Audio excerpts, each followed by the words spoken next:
मित्रों, लोकतंत्र का महापर्व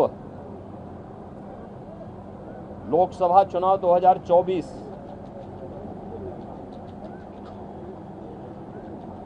अंतिम चरण का चुनाव आज देश के 8 राज्यों के 57 सीटों पर हो रहा है, जिसमें उत्तर प्रदेश की 13 सीटों पर भी आज पूर्वी उत्तर प्रदेश में मतदान हो रहा है। पिछले 2.5 महीने से अधिक समय से जो देश के अंदर आम जन की आकांक्षाओं को पूरा करने के लिए जनता जनार्दन की जो अपेक्षा थी, उसके अनुरूप विभिन्न राजनीतिक दलों ने जनता जनार्दन के सामने अपने अपने मुद्दे रखे, अपनी सरकारों के समय के कार्य और कारनामों को रखे। आज अंतिम चरण में 8 राज्यों के 57 सीटों पर मतदान हो रहा है। उत्तर प्रदेश की भी इन 13 सीटों पर, जो हमारी पूर्वी उत्तर प्रदेश में महाराजगंज, गोरखपुर, कुशीनगर, देवरिया, सलेमपुर, बलिया, घोसी, गाजीपुर, वाराणसी, चंदौली, मिर्जापुर, रावड़सगंज, ये सभी सीट्स हैं। इन सब पे इलेक्शन प्रारंभ हो चुका है। मौसम की विपरीत परिस्थितियों के बावजूद भी मतदाताओं ने जो उत्साह दिखाया है, मैं सबसे पहले उन सभी मतदाताओं के प्रति हृदय से आभार व्यक्त करता हूं, जिन्होंने लोकतंत्र के प्रति अपनी आस्था को व्यक्त करते हुए भीषण गर्मी में, टेम्परेचर इस समय 50 डिग्री के आसपास जा रहा है, जो संभवतः कई वर्षों के बाद और कई दशकों के बाद इस प्रकार की स्थिति हम सबको देखने को मिल रही है। लेकिन इस सब के बावजूद भी जनता का उत्साह कम नहीं है, बल्कि वह और भी मजबूती के साथ देश के अंदर नई सरकार गठन करने के लिए सरकारों के कार्यों का, कुछ सरकारों के कारनामों का अवलोकन करते हुए आज उसका मूल्यांकन कर रही है और उसके अनुसार मतदान भी कर रही है। हमारा मानना है कि देश के अंदर जो समर्थन प्राप्त हो रहा है, उसको ध्यान में रखते हुए हम कह सकते हैं कि 4 जून को जब जनता जनार्दन का फैसला आएगा, तो देश के अंदर आत्मनिर्भर और विकसित भारत के लिए विरासत भी और विकास भी, गरीबों के प्रति संवेदना भी, युवा पीढ़ी के उज्जवल भविष्य, जिन लोगों ने और जिन पार्टियों ने, जिन सरकारों ने काम किया है, उसको पूरा आशीर्वाद प्राप्त हो रहा है और जनता को सुखद अनुभूति होगी, देश को सुखद अनुभूति होगी कि मोदी जी एक बार फिर से प्रचंड बहुमत के साथ सरकार बनाएंगे। उत्तर प्रदेश इसमें अपनी भूमिका का निर्वहन करेगा पूरी मजबूती के साथ। 10 वर्ष में बदलते हुए भारत को 7 वर्ष में डबल इंजन सरकार के द्वारा एक नए उत्तर प्रदेश का दर्शन कराया है, जिसमें सुरक्षा और विरासत के साथ साथ विकास के एक नए युग में उत्तर प्रदेश ने प्रवेश किया है। यह एक सुखद अनुभूति उत्तर प्रदेश वासियों के लिए, यहाँ के युवाओं के लिए, यहाँ के किसानों के लिए, यहाँ की बहनों और माताओं के लिए, बेटियों के लिए, व्यापारियों के लिए, समाज के प्रत्येक तबके के लिए सबका साथ और सबके विकास की भावना के साथ मोदी जी के नेतृत्व में जो कार्य हुआ है, मुझे लगता है कि जनता जनार्दन का वह आशीर्वाद मोदी जी को, भारतीय जनता पार्टी को पूरे देश के अंदर प्राप्त हुआ है, हो रहा है।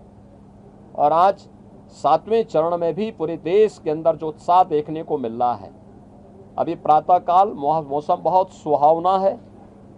इस सुहावने मौसम का आनंद लेकर के मैं मतदाताओं से अपील करूंगा कि हमें अब जाति, मत और मजहब से ऊपर उठ करके अपने देश के उज्जवल भविष्य के लिए एक आत्मनिर्भर और विकसित भारत की जिस संकल्पना को मोदी जी ने आज़ादी के अमृत महोत्सव वर्ष में देशवासियों को दिया है, उसको साकार करने का समय आ गया है, जिससे भारत आज जो देश की सबसे बड़ी, दुनिया की सबसे बड़ी उभरती हुई अर्थव्यवस्था है, यह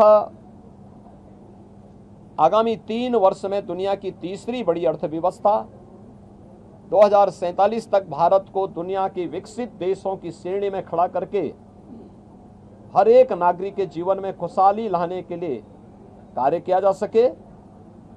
जनता जनार्दन का आशीर्वाद इस दृष्टि आज भारतीय जनता पार्टी को प्राप्त हो रहा है और हमें पूरा विश्वास है कि 4 जून को फिर एक बार मोदी सरकार प्रचंड बहुमत के साथ आकर के आत्मनिर्भर विकसित भारत की संकल्पना को साकार करने का कार्य करेगी। देखिए, प्रधानमंत्री जी ने अपने 2.5-3 महीने के व्यस्त दिनचर्या में से कुछ समय, यद्यपि उनका पूरा जीवन भारत माता के लिए समर्पित है, बिना रुके, बिना डिगे, बिना झुके उन्होंने 10 वर्षों से भारत की सेवा की है और देश के हित को सर्वोपरि मानते हुए दुनिया के अंदर भारत का सम्मान बढ़ाया है। मोदी जी की यह आराधना एक आध्यात्मिक आराधना, यह आध्यात्मिक आराधना राष्ट्र आराधना है। भारत माता के इस चरणों में वह एक आराधना है जो राष्ट्र को समर्पित है, भारत की 140 करोड़ जनता की, जनार्दन की सेवा के लिए, उनके उज्जवल भविष्य के लिए समर्पित है। और ये भारत की परंपरा है।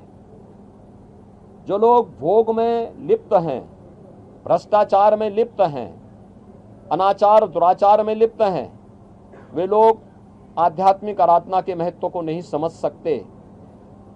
आध्यात्मिक आराधना को समझने के लिए भारत और भारत जैसा मन चाहिए। भारत की सनातन मूल्यों और आदर्शों के प्रति निष्ठा का भाव चाहिए।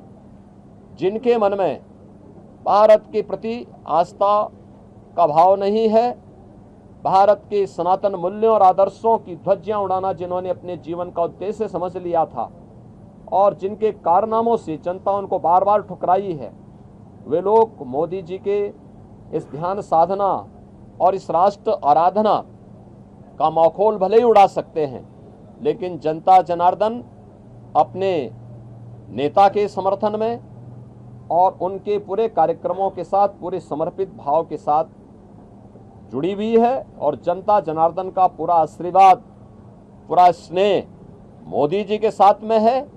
और हम विश्वास के साथ कह सकते हैं कि यह मोदी जी की ध्यान साधना का कार्यक्रम भी राष्ट्र आराधना का हिस्सा है और इसका लाभ भी देश को प्राप्त होगा। उत्तर प्रदेश में महिलाओं ने ज्यादा मतदान किया, महाराष्ट्र उत्तर प्रदेश में खासतौर पर, बावजूद इससे भी कुछ मतदान कम भी हुआ। देखिए, एक तो गर्मी बहुत ज़्यादा है, टेम्परेचर आप में से आप भी जानते हैं कि 50 डिग्री 48 डिग्री का टेम्परेचर कभी हम लोगों ने नहीं देखा, लेकिन है प्रकृति परीक्षा ले रही है और प्रकृति की इस परीक्षा में हम सबको खरा उतरना होगा। जनता जनार्दन को अपने आप को साबित करना होगा कि अग्नि परीक्षा के इस दौर में हम लोकतंत्र को और पुष्ट करेंगे, मजबूत करेंगे। और स्वाभाविक रूप से आधी आबादी नारी शक्ति वंदन अधिनियम देश की पहली संसद में मोदी जी ने पास किया। बेटी बचाओ बेटी पढ़ाओ और मातृवंदना योजना से लेकर के नारी शक्ति वंदन अधिनियम और बेटियों की सुरक्षा से लेकर के समृद्धि तक के जो कार्यक्रम चले हैं, आधी आबादी का पूरा आशीर्वाद मोदी जी के साथ में है। और हम विश्वास के साथ कह सकते हैं कि ये जो मत प्रतिशत आधी आबादी का, महिलाओं का खासतौर पर बढ़ा है, यह 100% मोदी जी के पक्ष में गया है। महाराज जी को कुछ संदेश देंगे?